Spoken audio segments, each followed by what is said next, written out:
of a lot of psychology, because if what you're doing, Nate, I now let somebody else do, regardless of the rational behavior behind doing so, regardless of the fact that I'm giving you a better job afterwards, okay, you will feel bad about it. Not only feel bad about it, but you will look at Nate and say, wait a moment, if this is how Nate is being treated, do I want to remain in this company later on? Okay? All these aspects we teach in the outsourcing management course. So you want to consider that course also. Other general management courses, management also, like taking a course in project management. Now, project management is not just knowing how to draw a Gantt of where the different milestones fit in one after the other. I mean, that's essential. Okay? That gives you the basic map of where you are going. But managing a project is much, much more than just building out tasks. Again, it's an issue about management. And if you really want to get the software project managed correctly, you need to take a course in project management also. Yes. So you're going about, you're recommending us these courses. Is there an MIS minor that you could take? Because I'm actually an IS minor. I'm doing, a couple of database courses, a couple of management courses. I'm also taking like a couple of other business courses in addition. But is there like a set MIS minor or? No, we don't. We don't have an MIS minor right now. Because I know like the business people have a concentration. But they do, but not an MIS. Right. Unfortunately, we haven't run that through the appropriate Senate process yet.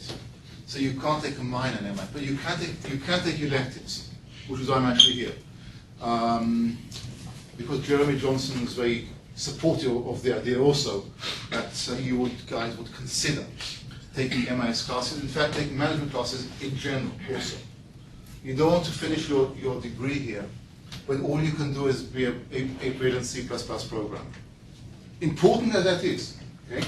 You also want to have something beyond it. Can I post any rotten eggs being thrown in my direction or questions? Yeah, what kind of management course would you recommend? Like, I know this, our school offers OPM 111, I think, operations, like those kind of courses or more? Well, that's more of a mathematics-oriented course. Very important in its own right. Okay? Yeah. What I'm talking about, you probably don't need that so much, because if you're coming from computer sciences, you have a strong math background. Yeah. I would recommend more of the management, it's the soft management-oriented courses on the one hand, and again, more of those courses which are directly related to what you are doing when you develop software. Take a systems analysis and design course. Know how to work with your clients. Know how to extract from them what they want. Know how to map for them what they actually meant to say to you in the beginning. Because you see, the chances that your users have actually read that documentation, that 5,000 page documentation file, is extremely small. In fact, probably the only person who actually read it cover to cover is a systems analyst who actually wrote it. Chances that the user read it are practically nil. So really, you have to be in a position where you know better than your customer what your customer wants. And you need to be in a mindset of reading what your customer wants, which is what system analysis and design is really all about. So I would recommend such a course for you. Take a leadership course. We have an undergraduate leadership course also. That will be very appropriate. Not only as a project manager. Remember, the project manager, you are herding cats. You guys are the hardest kind of employees to go about managing afterwards. Okay? Leadership is where you go about doing it. Take such a course also. Do you go over design methodologies like Agile, specifically Scrum? No, we don't. No. We kind of draw the line that we give an elective in Visual Basic, out of textbook which I wrote, by the way. So I'm half of the courses, okay? But no, we don't teach the hard technical courses. Okay? We leave that for computer sciences. I mean, the way that the teaching is delved out in the university. The computer sciences does such courses. We do. And if we wanted to, we would join in with computer sciences and have them teach a course for us. We would not teach a course. So I'm a little confused about the MIS concept in general. Is it like MIS courses, or are you just saying like general courses which have stuff like that? Because as I said, I'm an IS minor, so I'm taking System Analysis 1, and I've gotten a couple of business management courses. But is it like, are there any particular MIS courses specifically that Yes, you're recommending? we have 5 MIS courses. Okay. Of those 5, I would recommend that you do consider either without or with the iSchool for taking systems analysis and design. Right. We also have a course in database analysis and design. If you're a computer science major, don't take it. It's not your level. Take it with the iSchool. It will be much more appropriate. Outsourcing, take with us. They don't teach it. I'm the local expert on that topic. So highly recommend. Not that I'm teaching, because you can't be in the industry today and not know what outsourcing is about. Not know why it is the right thing to do in many cases. But it's not enough to be the right thing to do. You also have to know when it is the wrong thing. You have to know how to do it correctly. So you want to take that kind of course also. I was saying just general management courses like leadership topics, take them very seriously also. You were talking about a lot about outsourcing and how you feel that sometimes it's the right thing to do. When I was on help, I worked with some outsourcing code, and I worked with developers, and they really had no idea what they were doing. That's part of the problem. So, I mean, to me, what I was finding is that when you outsource, you just get very poor quality code no matter how well you manage them. Well, if you are outsourcing, look, okay, Joe, I'll clarify where it all fits in, okay? A woman goes to a dentist's office and said, I need to have a tooth extracted. How much will it cost? $210. Too expensive, something cheaper. Well, I can give you 2 Novocaines and not 3, and it'll be $180. Too expensive, cheaper. I can give you no Novocaine at all, it'll be $110, but if you really don't want to do it, we awfully pay for. No, anything cheaper. Well, I can use my grandfather's pliers if you want me to, and it'll be $40. Anything cheaper? No, I can't. I can't anything. Okay. Make an appointment for my husband, please. That's what outsourcing is like. Okay? Literally, okay? The vendor needs to make a profit.